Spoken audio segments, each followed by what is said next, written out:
The pattern. Discover the pattern Jesus has for your life in this episode of 5 Minutes Closer. I'm Vaughn Weatherford, and this is 5 Minutes Closer.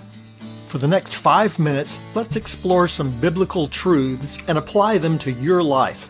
No podcast, including this one, can transform your life or give you what you really need. Only Jesus can do that. You can find out why in what I've called the first five episodes of 5 Minutes Closer. Each following episode explores scriptural truths that, if you follow them, will bring you 5 minutes closer to the person God created you to be. Let's see if we can get you 5 minutes closer. My mother used to sew. In fact, most of the shirts I wore growing up, she made. I still have a few of the flannel shirts she sewed me when I was in high school. Many have actually come back into style. The bell-bottom corduroy pants I wore with them might have to wait a few years to come back into style. I used to watch my mom when she sewed. Well, actually, she made me stay in the room so she could keep her eye on me. My favorite part of the process was watching her cut out the pieces according to the pattern. She would lay out thin pieces of paper with various measurements and markings, and then cut out the fabric along the lines. The patterns were also marked with notches and arrows to tell her which piece went where. About 2 hours later, I had a new shirt. My mother might have been able to figure out all of that without the pattern, but I never saw her try. Having the pattern made the sewing process go quickly, and the shirt fit a lot better. The disciples needed something a little more complicated than a new shirt. They were from a diverse set of backgrounds, some fishermen, a zealot, a tax collector, and a lot more, all following a carpenter. Finding common ground was a constant problem. Jesus solved that issue, as he does for all the complications we have in life. He gave the disciples the pattern. Here's what he said in John chapter 15, beginning with verse 12. "This is my commandment, that you love one another as I have loved you. Greater love has no one than this, that someone lay down his life for his friends. You are my friends if you do what I command you to do." Jesus was both the source and the measure of the love he calls the disciples to have for each other.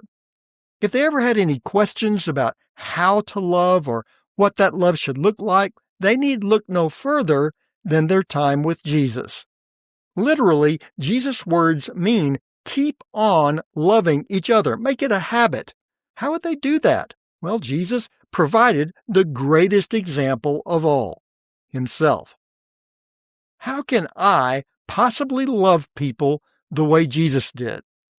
Well, I remember throwing the football out in my backyard when I was growing up. Now, I didn't have many kids that lived on my block, so I often had to play football by myself. Most of that was imaginary, of course, but I did make a lot of touchdowns. And when I did, I was throwing the ball like my football hero, Roger Staubach. I was running the ball like Calvin Hill. I was catching the ball like Drew Pearson. Okay, those guys are from a long time ago. You'll probably have to Google them to figure out the reference. But suffice it to say, in my mind, I was playing like the greatest NFL players of the day.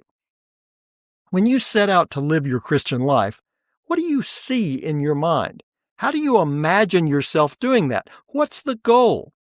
What would happen if we made the goal to love like Jesus? How do we do that?